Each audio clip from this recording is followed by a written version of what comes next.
you are at fault too. I blame you. And if you've ever, without prompt, announced to the world that you are a boy mom, I don't care. You are part of the problem.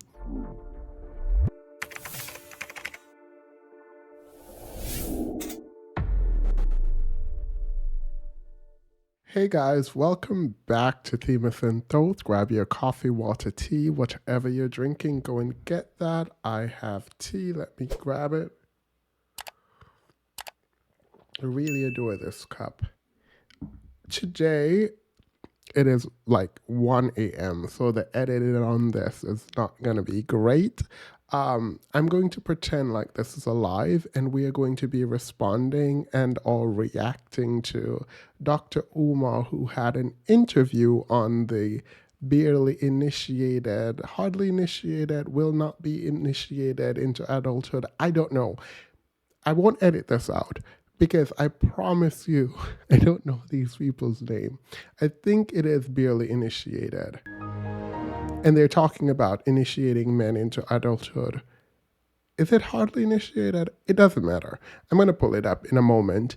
But Dr. Umar went on their podcast and they sat down to have a conversation about the stage of the Black community. And we are going to engage with it, pretending as if I was live and we're just talking. Let's see if I can do that. All right, welcome. Grab a snack, grab your coffee, water, tea, whatever you're drinking. Go and get that, and let's get into it. Yep. Welcome to Hardly Initiated. It is your host, Tyshawn Jackson, in here with another very special episode with my co-host, Ryan Ketchens. Boy, we are kicking off a new year. It's really popping. We're kicking off a new year in a very special weekend, because for those of you who don't know, Apologies for the headphone. I have to put this on because when I edited it or recorded it previously, it had an echo, and the only way I can prevent that echo is if I mute myself, and I keep forgetting to get myself off mute. It's a whole thing. So I need a headphone, and the black one wasn't doing. It wasn't giving one. No, it's January 14th, the weekend of MLK Day. This is the MLK Eve right here. Big facts. The day before the 15th, and we're doing it very special because we are going to be shooting this episode here with, arguably one of the greatest voices of my generation at this point, because we in here rocking with a certified school psychologist, doctor of clinical psychology, author and the prince of Pan-Africanism. We in here rocking with Dr. Umar Johnson. Welcome to Hardly Initiated. Peace and Pan-Africanism. Glad to be here, brothers. Thanks for having me. Atlanta, want to give a shout out to Atlanta, one of my biggest support cities. Yeah. Whenever I come to Atlanta, the people always show up and show out. This is also the state of my maternal ancestors. We come from deep in South Georgia, so this is kind of back home away from home. And Atlanta is one of the first cities I spoke at when I did blow up back in 2010. Yeah. So this is a very special place for me, and this is the first live YouTube interview I've done. This is huge. History in the making right here. And I was telling him earlier, man, my mom was sending me, I think my mom actually introduced me to Dr. Umar back in like 2012. And I must say, actually, it's her birthday as well. Big shout out, happy birthday to you, moms. Happy birthday to birthday. the Queen Mother. And I'm going to give my mama an early birthday greeting as well on the 23rd. 23rd. Happy early birthday. Happy early birthdays going on in here. And we got something special going on. I can't wait to get in this conversation, family, because y'all seen it. The state of Black relationships. We're going to go there. We're going to take it there. So y'all get ready, because this is going to be a very powerful session that we're going to have here today, Hardly Initiated. But what I want to do first is, right, to tell the people the special things we got coming. Now, see, this is the thing. I don't want to go into too many announcements because we already made the biggest announcement, which is we got Dr. Umar Johnson in the building. So I will say this. Today is the last day for the pre-release special of the Hardly Initiated dating cards, guys. So Love 20. Make sure you get that discount. And the cards is moving fast. Like, they are. People are really wanting to find connection. They want to know the right questions to ask, and the cards just do the trick. That's the trick, y'all. So the link is in the description as well as in the chat. You put Love 20 in there, you get 20% off. For my first people, it's going to take about 2 weeks to get in there for your pre-order. So just be patient with us. But that's why we're going to hook you up with that 20% off. And go ahead and cop.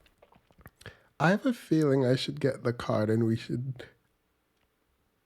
I think we should get the card and have a live stream where I'm going to hold that thought. Whatever. Vote on it. We should vote on it. We should get the card and play it and use it on the stream. Those ASAP. And big shout out to everybody that's in here ready to get this conversation popped off, because I have a conversation that I feel like, Dr. Umar, you are absolutely most qualified to help us out on here. Because, man, when I turn on, my computer and I look on social media or just see the conversations that's being had, it seems like it's truly a great divide between Black men and women today, especially in the space of love and relationships. Correct. It just seems like we don't have a ton of trust among one another. Everybody is very cynical about long-term relationships. And this is, I would call it a major crisis. There are two, he said men and women and then youth among. I'm going to leave that alone for a moment. I'm gonna leave that alone forever. Actually, between no, I'm gonna leave it alone. Right now in our community. I would agree with that. We already know we have an economic crisis in the community. But now we see that this family and this relational crisis that we have that's rising. Which one would you say is greater right now as far as an issue or potential issue for the future of our relationships in our family? I would say that they're related. If we look at this in its proper context, we go back and we see that the rise of the single black mother-led household doesn't begin until the 70s. Up until then, most of our homes had a mother and a father. So slavery didn't destroy the black family. We stayed married through slavery. I know my ancestors in particular, they kept the family together through slavery. So it wasn't slavery that did it. It was the economic disintegration of the black community. So after they assassinated Dr. Okay, Dr. Umar, this might be one of your dumb mistakes. I'm so sorry. When you say slavery did not destroy the black community, it was the economic disenfranchisement, I'm assuming, of black men. That was happening during slavery. And I do know what, I think I know what he's saying. He's saying during slavery, where you literally couldn't own things, you were property, you did not have any legal right, that somehow the family were together. But then later on, in the 70s, there was an economic attack on the black men in particular, but black community, that caused the family to be disrupted. That doesn't make any sense because I'm pretty sure there was less economic advantage and economic resources for black people during slavery. So if you're using I feel like I shouldn't be explaining this. This does not make any sense. I would actually like to interview Dr. Umar also. I think I talked about this previously, but I want his ideas seems so bombastic and in your face and confident that I don't think people are critiquing and analyzing or pushing back or not questioning, not even pushing back, because it shouldn't be a debate when you're interviewing someone. I understand that. But when you say economics is the problem in the black community, and that's why black men and black women aren't staying together, and they were staying together even during slavery, it doesn't sound like economics is the problem because we have access to more resources now than we've ever had before. We have more access even during Jim Crow than in slavery. We definitely had more access in the 1960s and 70s than we had during slavery. And I'm talking about access to economic resources, the idea that we are somehow separated, black men and black women are separated because of an economic attack that didn't exist during slavery and just came about in the 1970s is a very odd thing. Now, there are particular policies I think that he wants to confront. I won't name them. I hope he will. But the idea that these policies were so detrimental that they tore the black family apart because of specifically economics doesn't make sense when during slavery, without any meaningful access to economic growth, you think the family were together. And I wouldn't even use slavery to juxtapose against any era in the black community because you did not have autonomy. Keeping the black family together was not a choice by slaves. They were owned and could be sold off at the will of the owner, depending on what state you are in and the laws about selling and even lending slaves out.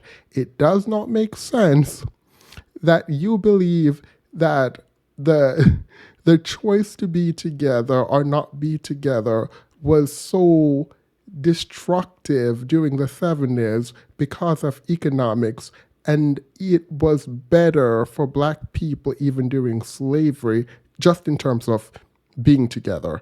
That doesn't make sense as an argument, like at all. I think I need to stop here because I don't want to tie us all up in this weird loop of like weird conversation, but just know this makes no sense. And if I were talking to him, he would have to explain it. But these two, the initiated people, not initiated, whatever initiated, they are not about to ask him that. They won't. The king. The U.S. government decided upon a policy to destroy the black man's ability to fund any future civil rights efforts. So they came into the inner cities and they took out all the factory jobs, stripped the black man of his ability to earn. Remember, up until the 70s, they were not pushing go to college in order to be a success. You could live a decent life working in any of the major inner cities as a laborer. So they took that out. Then they went into the high schools. They did take that out, but they didn't. Okay, so I'm conflicted here. I do want to agree, and I think this is my black male pride. I want to agree that there was a direct economic attack on black men that prevented us from moving up. This is hard to metabolize, it's hard to accept, because the economic shift that occurred did not just occur in the black community. There is a shift in economics.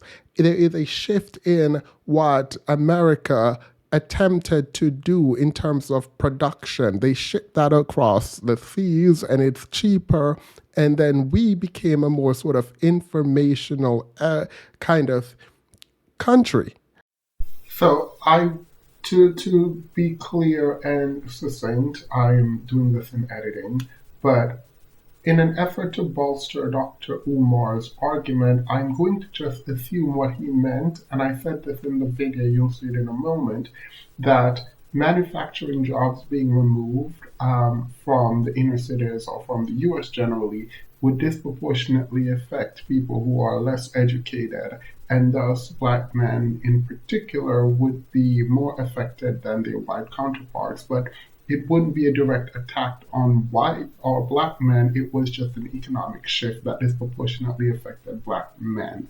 So that would be what he's saying. I've included some links down in the description just so that you guys can do some reading. This is a longer video than I thought it would be because I didn't want to just brush over this point. So under economic shift in the US down below, I've included some links for just some reading on how the economic shift and potential shift in the future could affect those who are less educated. This is also why education is such an important aspect of economic development in the US today. Right? And so it doesn't make sense that the shipment of factory jobs, for example, overseas is seen as a direct attack on quote unquote black men. Middle America have always had a concern about this. The politician, whenever they go campaign, you will hear them talk about factory jobs and bringing factory jobs back and all of that, right? It is a consequence of a new economy. I don't want to argue if this is right or if this is wrong, but it's not. I would ask him to tie it to black men and how this is a specific attack on black men. What he can say is while it's not a direct attack, it disproportionately affected black men, and then we will pull up stats about who was actually affected by these factory jobs being shipped overseas. It is odd. Now, the idea that you had to go to school to get a job, now we're in an information age. Or we currently are. So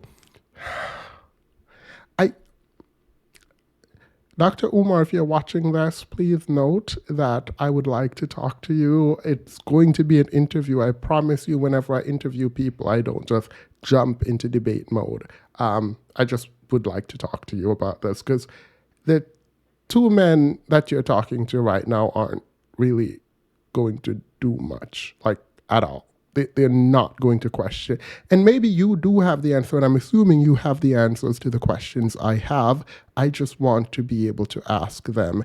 And I can't expect these two men to ask those questions because, I mean, they're just sitting there probably doing nothing. And strip the high schools of the industrial building training programs. So carpentry, auto mechanic, welding, roofing, electric, plumbing, they took all that out. Those was the skills that paid the bills. In essence, what they did was they made the black man economically irrelevant to the black woman. I want to say that one more time. The 70s was the beginning of the process of making the black man economically irrelevant to the black woman. A man's primary responsibility is to protect and to provide. We can protect, but the providing is the issue. Now, you fast forward that 65 years until now. I don't know if he knows that he's saying this, but you just said the black man is economically irrelevant to the black woman.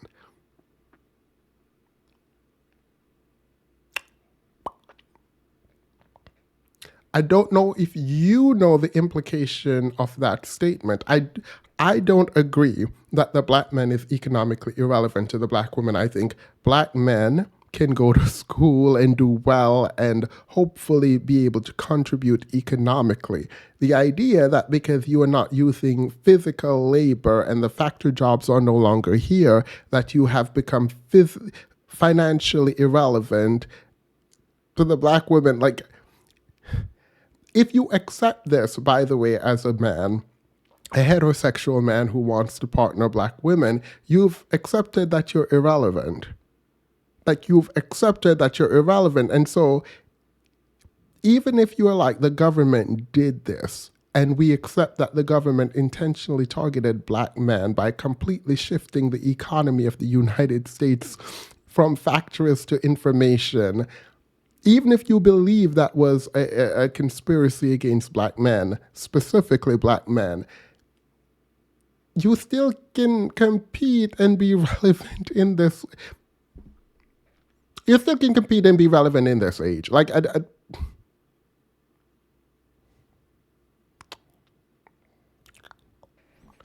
don't like this. Since Dr. King's assassination, a lot of our women don't understand the political history that brought about the economic devastation of the black male. If my woman makes more money than me, that in and of itself is not a problem, unless she attributes the reason she makes more money than me to the fact that I'm lazy, I'm shiftless, I'm irresponsible, I'm unaccountable. It's the interpretation of the reality that's our problem. Because if my woman makes more money than me, then so be it. That shouldn't necessarily be an issue unless she feels some types of way about that, or if I feel some type of way about that. Because it does go both ways. You have sisters who feel like men still make more money than women across race. So if your women, quote unquote, is making more money than you, it indicates that you have not attained either the education she has or been able to get a similar job that she does, because men still get paid more. Even black men get paid more than black women. I don't understand this. I don't understand this. And what do you mean it's not the reality? It's the interpretation of the reality. It is the reality. It is the reality. The idea that you all want submissive providers and still be considered leaders is weird. It is odd. Like, if black men, because Dr. Umar, by the way, espouses ideas around manhood and womanhood in a way that highlights male leadership, right? Dr. Umar believes men should be leaders and that men should be polygamous, and he's going to talk about all these dusty things. But the idea here is that the woman shouldn't even be concerned or talk about the fact that they make more than the men. I would agree with you if you were advocating an egalitarian society where men and women are in fact equal, where they share responsibility. This is the feminine. If Dr. Umar came out and claimed himself a feminist, this would make sense. But Dr. Umar opposes feminism while trying to tell women to work and provide for men, but also women shouldn't acknowledge this difference. Now, to be clear, I think in about 10 to 20 years, most women will probably be out earning their men in terms of education, for example, and that will lead to a difference in even pay. So that is to come. But currently, that's not the truth. That's not the case. Black women are the only group of women who have essentially closed the gap in terms of pay, or income rather, between them and the men in the community. They can emotionally abuse and emasculate brothers if they have more education and income. On the flip side, you got brothers who cannot accept a relationship where the woman out earns and out educates him. So it can go both ways. But that economic piece is major because we're the only men in America who are out earned by our women. We're the only ones. And it's by design. Now, when you come to YouTube and you see the back and forth banter between... Who designed it? Who designed it? Because what you just articulated, Dr. Umar, is an economic shift where men literally can go to school. Umar is a PhD. At least that's what I was told. You are highly educated black men. Are you saying that no other black man can do what you can do? Or are you saying most black men cannot achieve the level of education that you achieve? Like, I'm confused. Black men, you're building a school. Why would you build a school for young black boys? For people who don't know, because I said this the other day, and there are a bunch of women who are saying, no, he's building a school for boys and girls. Girl, go look at that website. Maybe there will be a school for girls later. I don't know where y'all got that from, but the school is for boys. And you're trying to educate boys, I presume. And I hope you would encourage them to get higher education too. Not everyone should go to universities. That's not what I am saying. But Dr. Umar has to fundamentally believe that young black boys can learn and can go to school. So the idea that this economic shift from physical labor in a factory to more information and getting degrees in office job in corporate America, whatever you want to call it, that shift did not leave black men behind insofar as their inability to achieve the quote-unquote American dream, whether or not you believe in that. They can do it. And that's why I'm thinking you're opening your schools, right?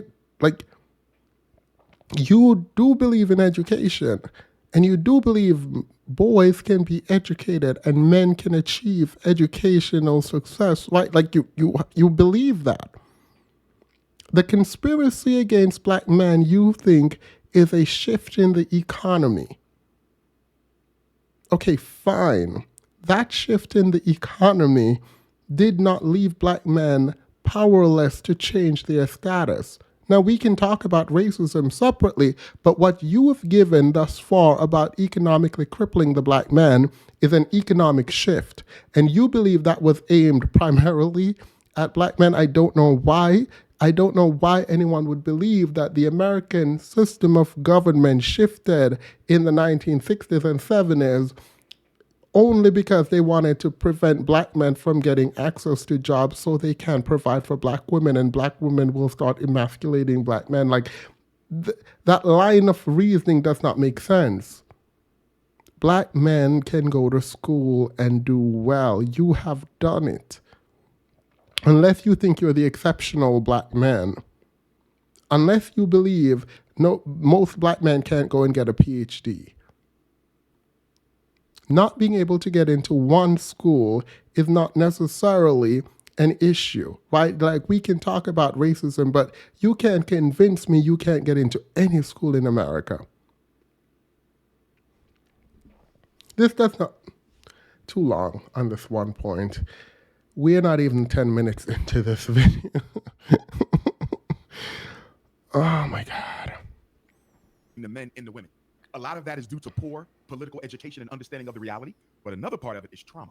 See, we got to understand, when we get emotional, we're dealing with our unconscious pains and memories. Nobody's in the present moment when you get emotional. The minute you are overrun by your emotions, that's your trauma talking. And one of the reasons black male-female relationships are so dysfunctional is you got traumatic man trying to relate to traumatic woman. Neither one of them is dealing with the person across the table because they're both reacting from past hurt, which is why I believe that when you get out of one relationship before you go into another one, you need a period of healing, because if in fact you were in love, it's going to take you a while to heal your soul back, because love is the process of two becoming one. So if that was really love. So I disagree with him here, but I'm not a psychologist. I'm going to assume that him being a school psychologist means that he is more equipped to deal with the emotional, psychological ramification of trauma.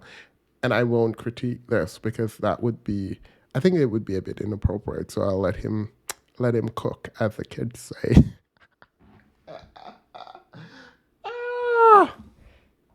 Before you move on, you got to take a break and heal. The problem, gentlemen, is we don't like to take the break and heal. And the reason why black men and black women don't like to take the break to heal is when you are in solitude. And this is why spirituality functions on a foundation of solitude. When you are alone, your soul forces to the surface issues in your life that you need to address that you don't feel like addressing. So the reason I'm rushing out to get another woman isn't because I'm ready to build another relationship. It's because when I'm home alone, I deal with my abandonment of my mother. I deal with my sexual abuse of my uncle. I deal with the emotional emasculation I suffered from my mother. I'm dealing with the bullying from my siblings. You see that? Yeah. So how do you escape your internal demons? You run out and you date. And so in the black community, dating and mating has become the newest drug. It's how we escape from taking responsibility for our emotional health. Wow. Damn. Dating is the new drug. I mean, that makes perfect sense. Dating absolutely has become a drug, and we talked about that a bit, with us not wanting to deal with our baggage. So you covered a spectrum of issues that we have right now that got us here. You talked about how pretty much the government has played a hand in our circumstance. Our trauma has played a hand in our circumstance. Absolutely. And those two together, has created pretty much what we see today. Correct. When we're looking at the banter coming, that's happening between men and women. Yes. Today, this is the outcome of that. My issue is, do you see us preparing for the resolve? Do we have things in place right now for us to have realistic solution? I don't think so. And the reason why I don't believe we are there yet, if I look at it from a therapeutic standpoint, in order for me to get to a place of resolve, to a place of solution, I have to be willing to empathically hear the other side out. We don't hear the other side. We talk to each other, but we do not listen. It's yelling. The women are yelling at the brothers. The brothers are yelling at the women. I have yet to hear a serious conversation on YouTube that involved reflective listening. So, sister, based on what you're telling me, you hurt because you have had man after man come into your life, use you for your physical assets, and fail to invest in you as a woman. Am I hearing you? Yes, you're hearing me. How can we do better as men to not disappoint our women? Because see, here's the situation. As we know, the woman is the first teacher of the child. So that scorn, unconsciously, she's not doing it on purpose, but the scorn is being passed down to the daughter. You see that? So the daughter is being raised with this animosity towards black men before she's even old enough to date or understand what it is. Didn't the CDC say y'all the most involved fathers? The idea that you're sitting up here blaming black women for how these children are being raised because they are quote unquote scorn and they're passing these scorn off to black kids is kind of weird to me. Aren't there supposed to be a father? Like where are the fathers? I might be misremembering, but didn't Dr. Umar and Cynthia G on Fox Soul talk and someone brought up the CDC talking about black men are the most involved fathers? Don't quote that. Just go back to Fox Soul and look if he said it. I'm not even going to go find it to put it up here. I think he said it. So we might need to go look at it. But even if he didn't, people are running around talking about the most involved father, the most involved father. Is the father supposed to be helping the rearing of the child? Because, like, if they're there, then the mom wouldn't be not doing it. Let's go. So if we as men want to improve the relationship opportunities for our grandchildren's grandchildren, we have to be much more careful with the hearts of our women because whatever pain we put in her, she's going to transmit psychosocially to her daughter without even being conscious of it. So we're not just dealing with the failure of black on black love right now. We're dealing with the failure of black on black love for the rest of the century. So you talked about earlier the rise of single motherhood in our community. It, if anything, turned our community into a matriarch at that point in time. True. Are we still there in 2024? The matriarchy isn't in and of itself a problem because not all African societies are patriarchal. You have matriarchal African societies. America is a patriarchy. If you believe the black community is a matriarchy for some reason, it's because the patriarchy within the black community failed. That is it. If white men, as Dr. Umar believes, came in and installed black women as the leaders, black patriarchy failed. That is, we are living in a failed patriarchy if you believe this is quote unquote being ran by women. A community being ran by women with men in there meant you failed. Unless that's what you think should happen. But I don't think they think that's what should happen. Let's be clear. I'm not calling it a failed patriarchy because I don't think men can lead. I think men or women can lead. I don't like these three men up there talking. I do not believe because virtue of manhood you are the de facto leader. Absolutely not. You need to prove yourself as the leader. And if you can't do that, then you are not a leader. Women can lead and men can lead. I don't know what these people are talking about. But the truth is, we live in a patriarchy in the United States. And if you are failing in your community, it's because you have failed in patriarchy. It's that simple. Even if you believe the white man, quote unquote, installed a woman, it is because you have failed to live up to the expectation of a patriarchy for protecting your community. And therefore, you have been subjugated. It's that simple. You can't blame the women for doing their best to survive. Like the idea it's the patriarchy is like, oh, it's single motherhood, that's why it's the patriarchy. The white man, the white. No, the woman is by herself raising a child. Simple as that. Where were you? And it frustrates me when they say welfare.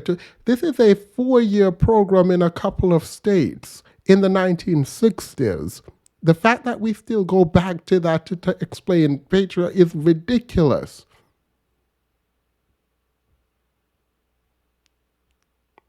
Leaving that alone for now. Dr. Umar, open invite.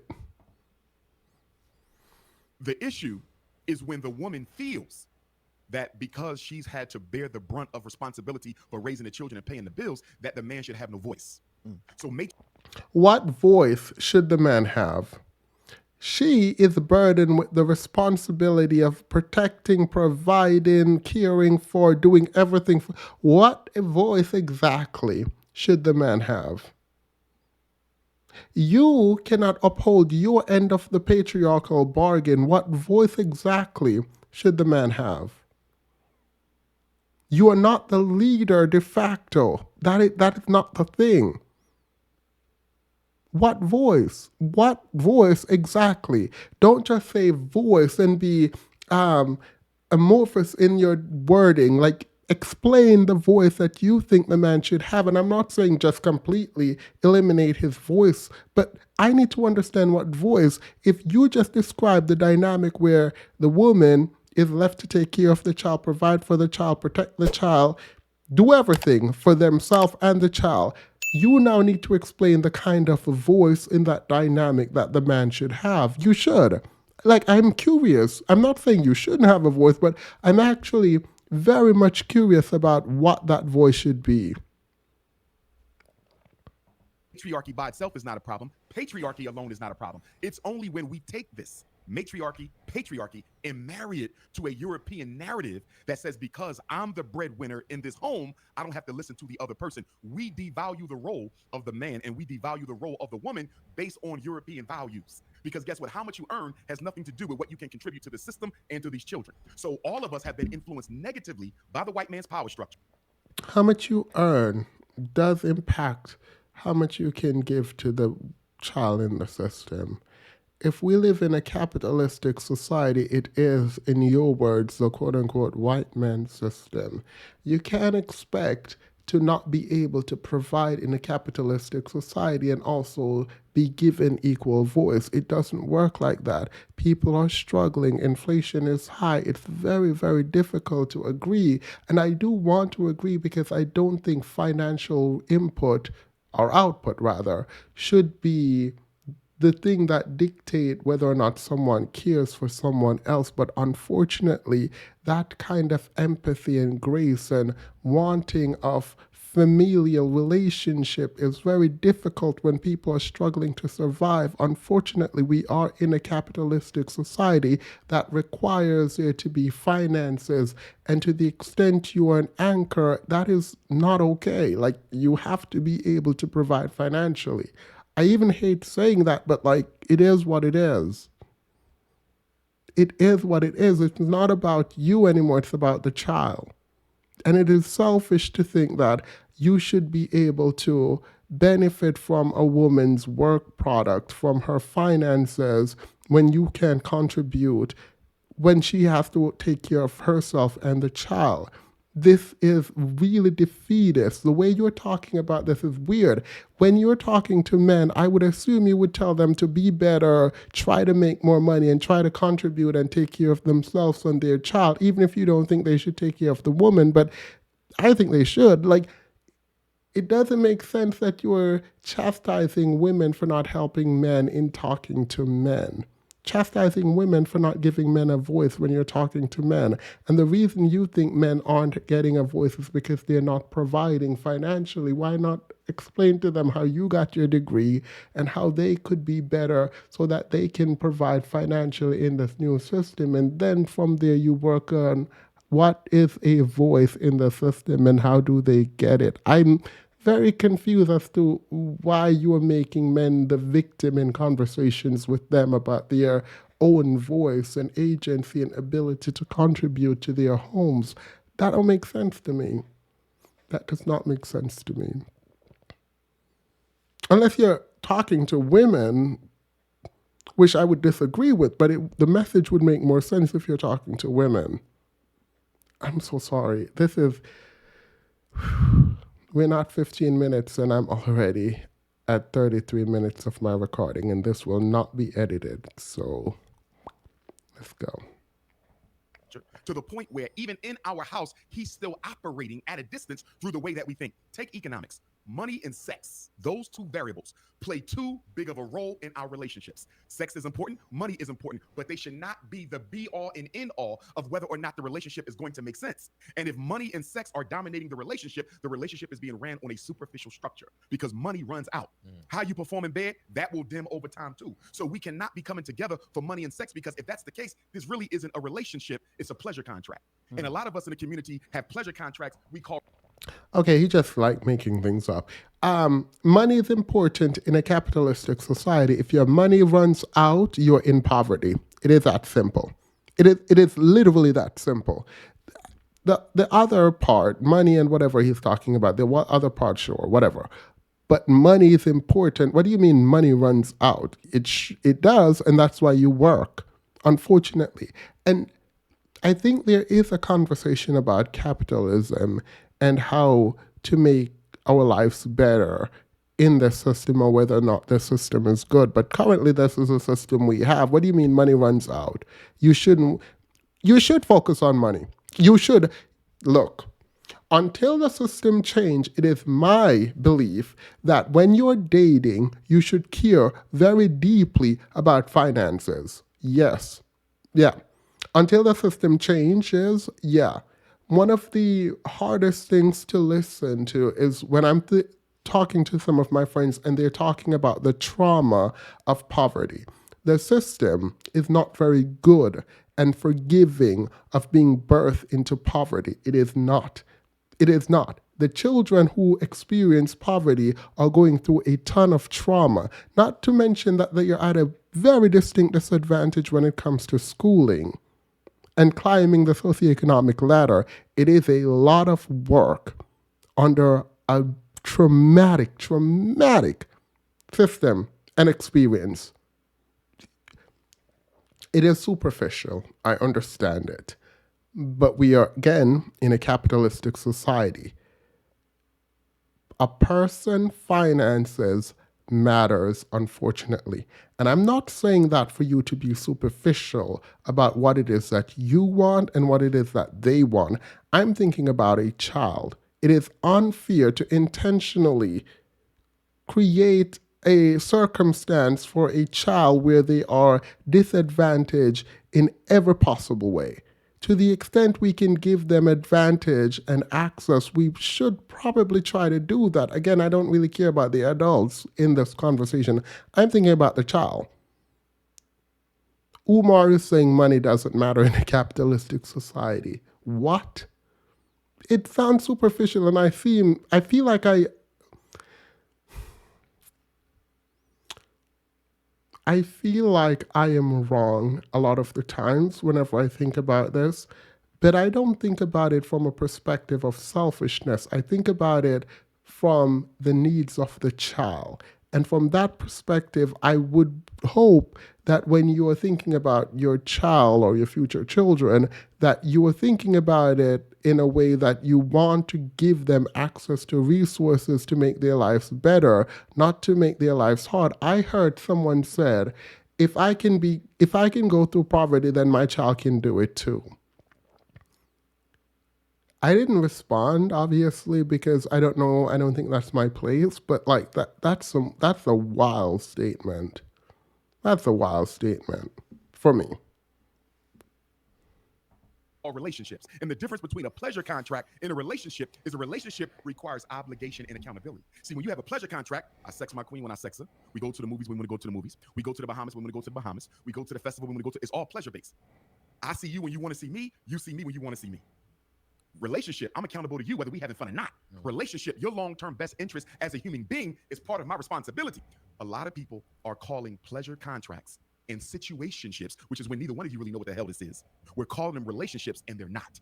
So number one, we got to be honest about what the particular structure is. Is this situationship? I don't We just care. trying to figure it out. Is this a pleasure contract? We just having fun in and out of the bed when we feel like it? Or is this a relationship where you're going to be accountable to me even when you are angry and upset and don't want to be bothered? What exactly is this? Because there's a big difference. And unfortunately, because we don't communicate with the women in our lives as men, once they open their legs, they tend to assume that there's some sort of a relationship here, no matter how minuscule. We never clarify that. And the reason we never clarify that is in our selfishness as men, we like to have our cake and eat it too. So we know she's developing a bond. You understand? But we're never going to clarify the bond because I want to be able to dip out the back door the minute she puts too much responsibility on me. Whereas if you told her up front, this is just a pleasure contract, an arrangement, she could have probably done a better job of keeping her feelings to herself. But because we don't want to see her with nobody else, we would rather run the risk of hurting her spiritually and emotionally than let her go free to find what she really needs. Selfishness plays a big role in this. Now, let me ask you this, because you mentioned about money and sex. What should be at the root of a healthy relationship? For me, the foundation of a healthy relationship, first of all, let's deal with the 4 essentials. Before we even continue, how much you want to bet me for the 4 essential he does not include finances? Let's see if he include finances. It's so weird to me. Whenever he's talking about the issues that men have caused, he's very specific, but then goes very general when he talks about women's role, right? The one specific thing he talked about for women is this idea that they pass down the kind of disdain, I will call it, to their children. But even that doesn't seem like a woman problem. Where's the man? If the dad was there, he could potentially influence his child. Like, I hope the dad is supposed to help raise their child. So I don't know. But he's very specific about the issues with men. Yet he's trying to create this kind of equivalency between men and women and their contribution to the problems in the community, while he can't articulate what the women are doing wrong. And he is very specific, one behind the other, when he's talking about the men. Note that. And I think he wants to tell women like what they can do better. And I'm sure there's obviously a lot of things people can do better, men and women, but he knows the problem. Like when he's talking about men's lack of finances, he doesn't blame the men, right? And maybe he shouldn't. He blames the system, and he thinks that the system is targeting the men by removing the factory jobs, which would literally affect every single kind of man, not just black men, but he thinks it's a conspiracy against black men. Not that men could literally go to school and learn and change and adapt to the new economy. Nope, that's not possible. They took the factory job, so now men don't know how to work and go to school and learn, even though he's a whole PhD. Even though he... All right. In order for the relationship to work at all, you got to have humility. A lot of times we don't have humility. If the relationship is based on ego, it's not a relationship. You see that? Ego means you hear me, but I don't have to hear you. That's not a relationship. That's a master-slave relationship. When you have one person who has all the power and the other person who does not. And to that point, that is a very toxic situation we see in our community too, where the woman is the slave master and the man is the slave, or the man is the slave master and the woman is the slave. And you've seen these relationships where one person makes all the decisions and have all the power, and the other person needs to remain silent unless spoken to. You see, which goes down another road of where you should not be dating if you have low self-esteem, because people with low self-esteem will always be taken advantage of in the dating arena. And too many men and women are out there looking for their ideal mate, but you don't have the ideal self-esteem in order to engage the type of mate that you want. So if I speak to a young sister, what type of man you want? I speak to a young brother, what type of queen you want? They describe them. Is your self-esteem at a level that this type of person would want you? Ooh. Because you can't hide how you feel about yourself. Once you've been around a queen for a couple weeks, she know how you feel about yourself, just like you know how she feel about herself when you've been around her for a couple weeks. So the role of self-esteem is critical, because as you know, a player, a brother who knows how to game women, he can read their level of self-esteem quickly. He knows exactly what her thirsty meter is hitting at. You see? And a woman knows exactly what his thirsty meter is hitting at. Absolutely. But getting back to those 4 essentials, you need humility. I got to be humble enough to be quiet when she's wrong, to hear her out. I got to be humble enough to remain quiet while she's expressing her points about me. Everything she just said may be wrong. She may have accused me of cheating. She may have accused me of all kinds of things. But guess what? This is her truth in this moment. Let me shut the up. Let her say what she needs to say. When she's done, reflective listening. Baby, you believe the reason I came home at 1 o'clock last night because I was over my baby mom's. Is that how you feel? Do you believe that? Okay, let me try to prove it. You see? Let me try to prove to you that I was not there. You see what I'm saying? Yeah. The problem with us, because most of us was raised by women, we get a little bitchy. You see that? So when our queen get bitchy, we want to get bitchy right back. That's not the behavior of a man. That's not masculine. Masculinity says she's in her pain. And because she's in her pain, I'm going to validate her, even if she's incorrect, because I don't ever want her to feel that I don't understand where she's coming from. We get right into defense mode, raised by single black mothers. We want to give her back the same energy she's giving us. That's a gridlock. We don't move nowhere. You got to have humility. The next thing you got to have is you got Raised by single. Where are the dads? I think I'm gonna keep saying this. What do you mean raised by single? Well, how are you blaming these women for how these men turn out? Raised by single black mothers. Raised by single black mothers. Okay, that's fine. Where were the dads to raise them?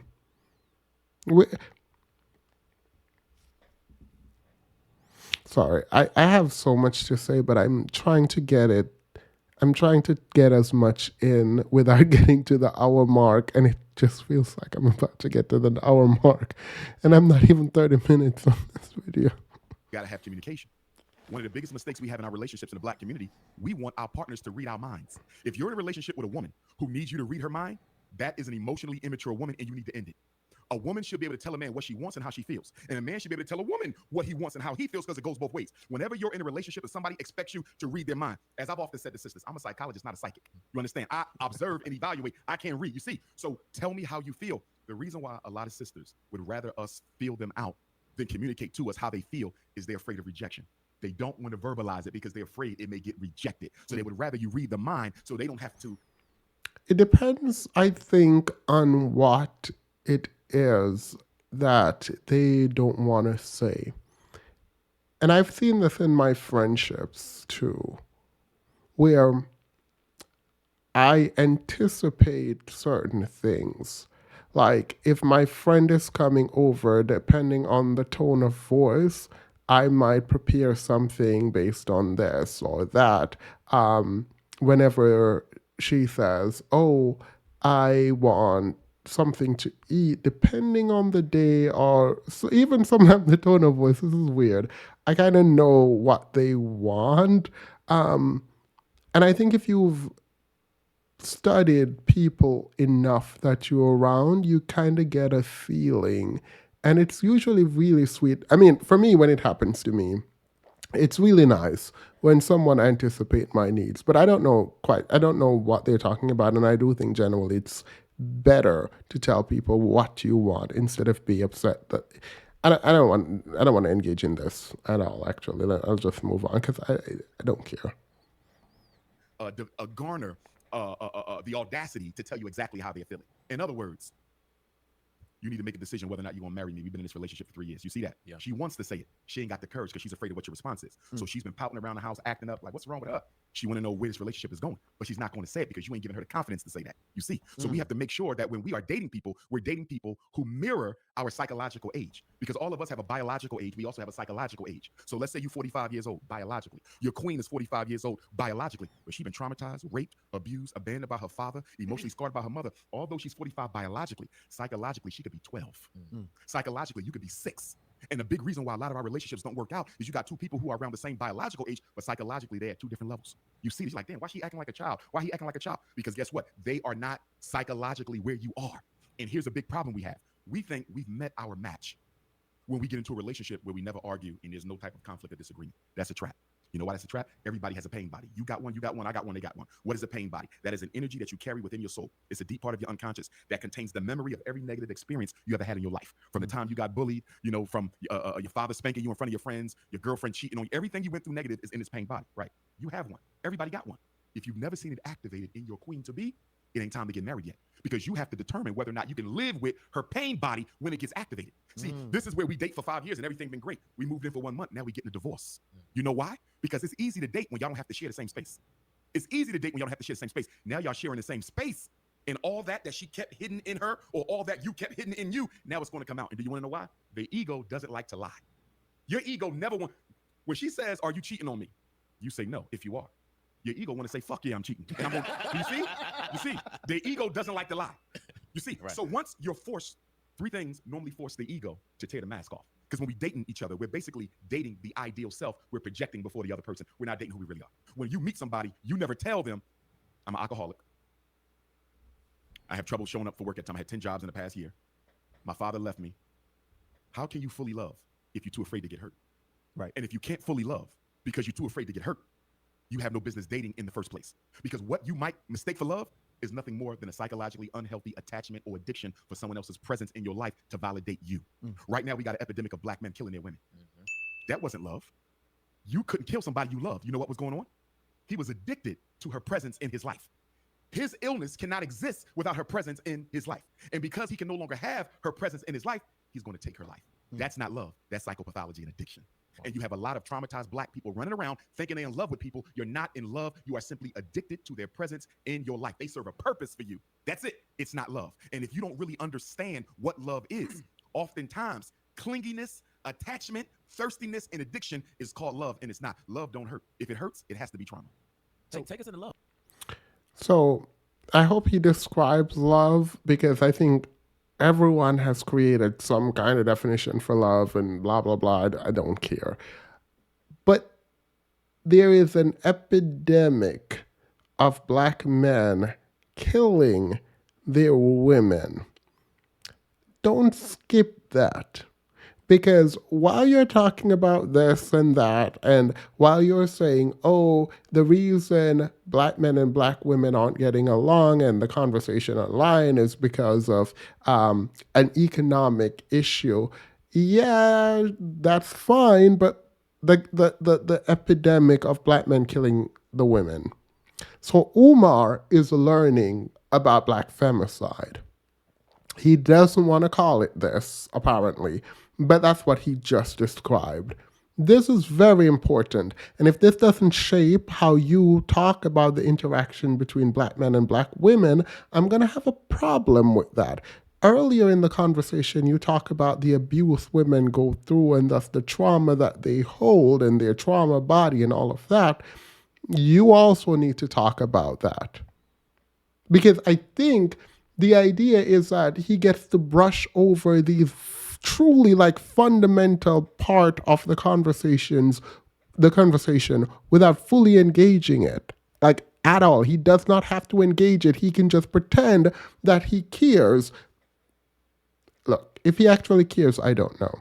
From my perspective, it's almost a pretense that he cares, because if you care, you don't just say that and then move on and pretend like they're equal on both sides. What's happening to black women is equal to what's happening to black men, and thus they just need to come together and listen to each other. One party is being abused in very specific ways and killed in very specific ways. To be fair, black men are also being killed.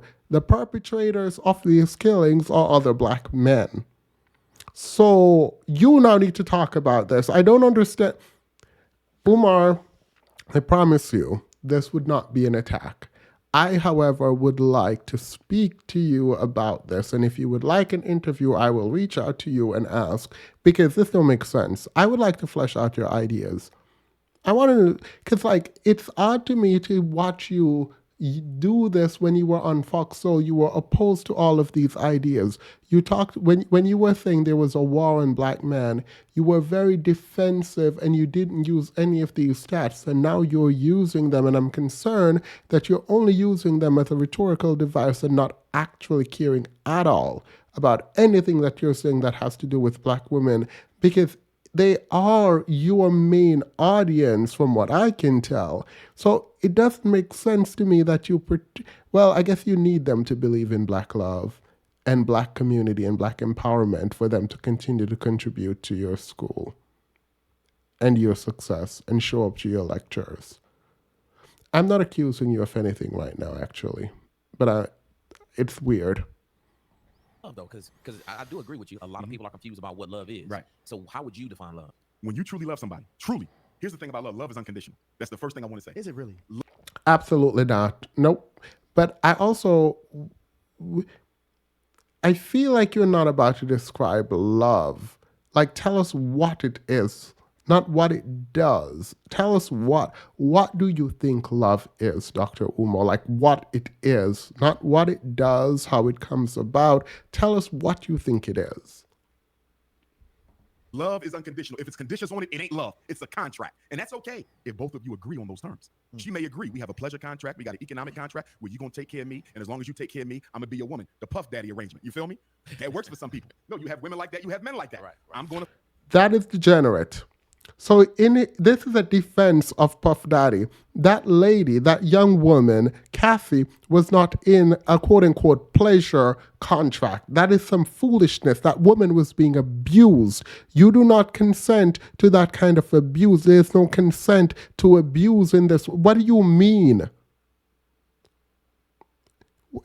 This is degenerate. These men are degenerate. What do you mean Cassie and Diddy were in a pleasure contract? He was abusing his power and access to her. What do you mean he was her employer? He's like, what, 20 years her senior? That was a degenerate interaction based on everything that Cassie said in her complaint. This is based on Cass's recollection. The case was settled in less than 24 hours, mind you. And you bring that up to highlight that's a pleasure contract. And so you want to shame women and make them feel like, oh, I can't really access the kinds of relationship I want to access if I have conditions on the relationship. Because you can say love is unconditional all you want, but this interaction is going to have some condition. This interaction is going to require you to do certain things like, I don't know, be faithful. It's not that unconditional. Like, you're not about to sit here, hopefully, no one listening to me is about man or woman is about to sit there, get abused, get used, and be cheated on and taken advantage of. And sit there talking about, oh, I love you and love is unconditional. I hope, even if you love that person and it is, quote, unconditional, your presence in someone's life is definitely and should be very conditional. It should be very conditional, in my opinion. I don't give advice, but there you go. The fact that he's using Cassie and Diddy in this way is ridiculous to me. And this is what I fear. When I think about what the world is that Umar wants to create, I am fearful because it doesn't seem to have consequences for men, powerful men who engage poorly with other people. It does not. It seems very much in defense of these men. When you call it a pleasure contract and that both people agree, that is degenerate. Apparently they didn't both agree because Cassie sued him and he settled.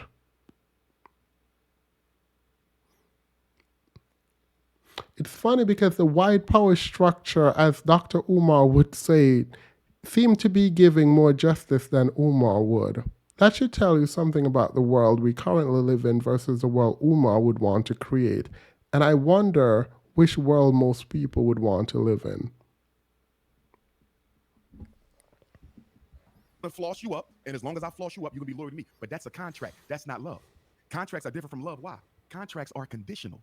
Right. Love is unconditional. If I love my queen, what if she comes home one day and say, hey, baby, I don't want to work this. I don't want to be a lawyer no more. But if I only married her because I like the way her law degree looks on Dr. Umar in public, you see how this goes? She's changing. But if I love her, okay, baby, that's what you don't want to do. You want to go into something else? Let's do it. Love is, when you love somebody, you are 100% unapologetically and unconditionally committed to that person's best interest, even if it is to your loss. What if your fiance come home and say, listen, babe, I had a long conversation with my ex-husband. I never thought I would look at this again, but we left a lot on the table together. I enjoyed the time we had. I think that man might still be my soulmate. I got to move on. I might still hurt because I loved her, right? But if that love is true, if you feel that's who you meant to spend the rest of your life with, I got to love you and want the best for you. Most of us cannot do that. What we call love is...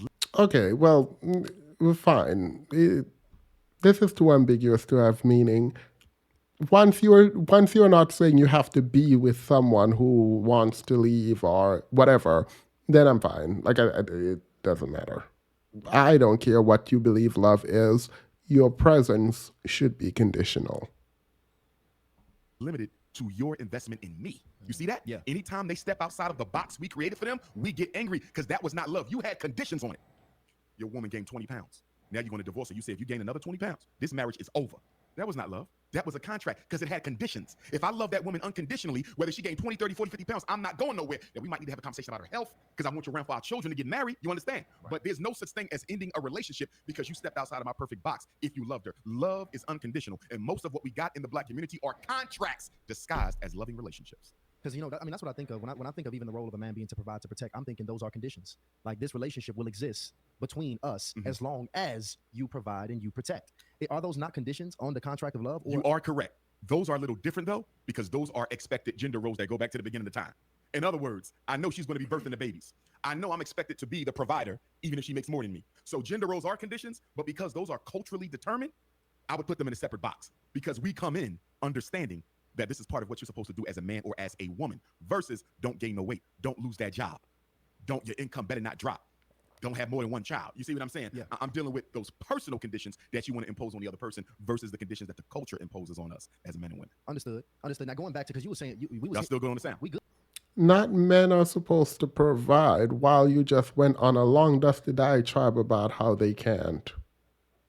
And why they can't, and how the economy shift, and so they can't go to school, apparently. They can't get educated, and they can't get a job in this new economy because manufacturing jobs were shipped overseas, so now men can't provide. That's what you said. So, Tweedle 1 and Tweedle 2, this one right here should have asked about the providing bit, because apparently he believed man is supposed to provide. So when Dr. Umar say men can't provide and are completely useless to black women, in Dr. Umar words, not mine, why didn't you say something? Actually, I don't know why I asked, why didn't you say something? I didn't expect you to say anything. Oh my God. I think we might do a part 2 live, because, well, let's see if I can give it like a couple more minutes.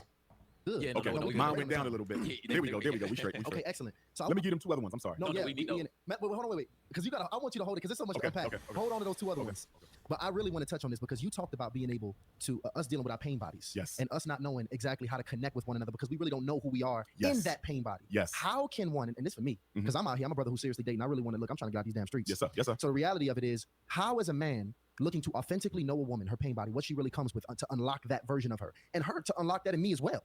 How does that happen? First of all, it cannot happen until both of you feel the other person is a safe space for you. So it doesn't happen early on in a relationship. It happens at a point, normally after you guys have been intimate, although I don't think that's a good idea. I think it needs to come before the intimacy because intimacy tends to unlock a lot of that pain. So when you guys get to a point where you're pretty sure that you're interested in taking this a little further, let's start talking about some of the things we've been through so we can understand each other a little more. Okay. You see that? The problem is people are very slow to disclose past traumas because number one, they buried them somewhere deep within themselves and don't want to touch them again. And they fail to realize that they still exude energy and influence all throughout your life. So that's number one. She don't want to revisit the rape. So I'm not even going to bring it up to him. You see that? Yeah. That's how trauma operates. We think we can bury it. You can't. So that's one issue. Number two, if I tell him this, how do I know he ain't going to share it with his mother, his best friend, his brother? We as black people have a very poor culture of confidentiality. We don't keep things confidential. You know, I look at my life, right? I've never discussed my personal intimate moments with women, with nobody. If anybody ever found out about me and a woman, I don't care if it was high school, she had to tell it because I consider the woman so sacred and her giving me that part of her so sacred, nobody will know that this ever happened. But I know few men who are like that. A lot of men are like women. They want to run and tell everything that goes on in the relationship. If there's no confidentiality in the relationship, nobody's ever going to disclose anything. A woman has to know that if I tell him this, even if we don't work out, this never goes into another person's ears. You with the same way. If you got a man who's been sexually abused or grew up in a foster home, but nobody knew it, or my mom is really my aunt because my mom left me on a step. If I tell her this and we end up not working out, is this table talk at girls' night? You see, so people got to really feel you're a safe space before. I fully am on board with this. I fully am on board. I think trust is built in the small moments. And when you can carry something, you can carry something. Yeah, I truly appreciate this and I agree with it. Before they start to divulge that part of themselves. It's expose culture right now. Everything, everybody's being put on blast right now. And that's exactly why a lot of us are not willing to tell our significant others the type of pain that we carry around with us every day. Because if this gets out, it'll be used against me by people who are not for me. And so in my effort to bring some healthiness into our relationship, you just unearth my trauma for the world to use against me. Trauma is a hell of a thing, gentlemen. It's a hell of a thing. People bury it and they don't like to bring it back up. And see, here's the thing. To your point, there were 4 things we needed as children. If you got these four things from both parents, you needed it from mom and you needed it from dad. The opposite sex parent is more relevant, though, although both are important. You needed intimacy. You needed your mother to love you, and you had to feel the love. You need your father to love you, and you had to feel the love. Remember, a woman's first love affair is with her father. It's not sex, it's psychological. A man's first love affair is with his woman, with his mother. It's not sex, it's psychological. If my mother loved me right, I'm not afraid to love a woman when I grow up. You see that? And I have confidence that if this relationship doesn't work out, I can leave it and find another one. You see that? As a psychologist, this is ridiculously. So, Sigmund. I don't know if I should do this. So, I believe if Dr. Umar is a doctor of psychology, then I'm not deferring to him, but I will say he should be more of an expert on this, right? And so I'm not sure what it is that he's doing here, but if you feel abandoned by your father as a man, that does impact and show up in the way that you interact, even with women, because you have your mother, even if she loves you. If you feel that absence, and if you're traumatized by that absence, it shows up. This idea that your opposite sex parent is the end all be all in terms of how you relate to the opposite gender is weird. It's wrong. And I don't know necessarily where he's getting this from. In fact, one could make the argument that both male and female, girl and boy, child, watching the interaction between their mom and dad does inform them more than if they had a single mother or a single father raising them, regardless of gender. So, not sure what this man is doing, but let him cook, girl. The food is on fire and it's burning, but let him continue to cook it. Yeah. If that woman's father loved her, she won't have trouble loving a man. And she's not going to walk around scared. Is he cheating? Is he going to hurt me? Because her father validated her womanhood so much that she knows if it doesn't work out, I can leave and find another one. Women who had their fathers in their lives in an intimate, healthy way. Men who had their mothers in their lives in an intimate, healthy way, they operate in the dating game completely different. Yes, but how you have them in your life in an intimate, healthy way is predicated on whether or not they could show up for you. As a single parent, either mom or dad, as a single parent, it is very difficult to do that. It is a healthy way when these children can see their parents interact. Not that, because it's sounding almost like he's blaming the single mothers for not being able to show up for the son in a good way. Therefore, when the son goes out and don't know how to treat women, it's because of the mother. Now, look, I've seen boy moms. It's not cute. These boy moms, it's not. Side note, let me end. We're going to have a separate stream when I come back and we'll finish this. Like, it's been over an hour and I'm not editing this. So, let me just remove them from the screen because whatever. We're going to end it on this. He's not wrong, because the boy moms and the boy mom trend that I've seen is absolutely ridiculous. I need to do a video on this, but I'm not saying if you are a parent of boys, let me be clear on that. I'm not saying that if we ask you, are you a boy mom, and you say yes. I'm speaking specifically to those people who, without any prompt, sua sponte, they come up and they go, I'm a boy mom, I'm a boy mom. Toxic. Show me a child and I'll tell you if they had a boy mom. I can tell based on how you present your child to me what's going to happen in a couple of years. These bad children exist when these people come around talking about I'm a boy mom. They're undervaluing, by the way, of women and girls in particular as children. So the undervaluing of the young girls and wanting to be a boy mom is kind of ridiculous. And I've seen this trend online, on TikTok usually, where I will see a mother, and I think they're joking generally. I'll see a mother with two daughters and a son talking about how she's a boy mom. Look, I don't know how this works. I don't got kids, but that is ridiculous to me. And I'm sure your children will remember this. I'm sure you're currently scarring your children. And you thinking you can cuddle these little boys into manhood is doing them a disservice. The fact that you are so strict with your daughters and you're so loose when it comes to rules around your son is probably why the young girls are outcompeting boys in the schools and job market and climbing the socioeconomic and the corporate ladder, while the sons don't know how to function properly because you coddled them so much, you gave them so much free reign, you didn't give them structure, and yes, I'm blaming you. Boy moms, you are a problem. You have been a problem. It is a problem. I do not like it. It is ridiculous. It is reductive, and it reduces women in a way that I find absolutely abhorrent. Like, you running around here talking about you're a boy mom. This is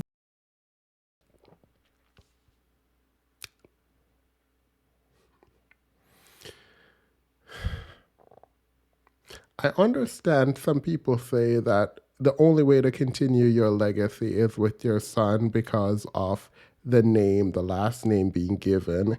And look, I don't know how we gonna restructure this society. I don't know, but I understand in some ways because even on this channel, there are women who are talking about, oh, I need to go lose weight to get a man. I will never forget this. I will never let you live this down. I will always bring it up because there are women, a lot of women who were in my chat talking about how they're about to lose weight to get a man. Period. You go do that. While you do that and you hate feminism and you push back against feminism, I am not a feminist myself. The truth is, you give ammunition to people who say, well, the only way to put forward my legacy is through my son because women take the names off the man. Please look into this a lot about what it means to be given someone else's name or take someone's name and really, really think about it. I'm not arguing to change a culture. I am, but it's a very weird history. And I'm going to do a video on this or maybe a live stream where we come up and argue about it because I find it ridiculous. Separately, to the boy moms, this does not absolve you because we're in a culture that prioritizes boys. It does not absolve you of the ridiculous nature of your toxic traits around how you cuddle boys and you prevent them from actually growing up and being responsible human beings because of how you consistently try to diminish girls and restrict girls and let the boys run amok.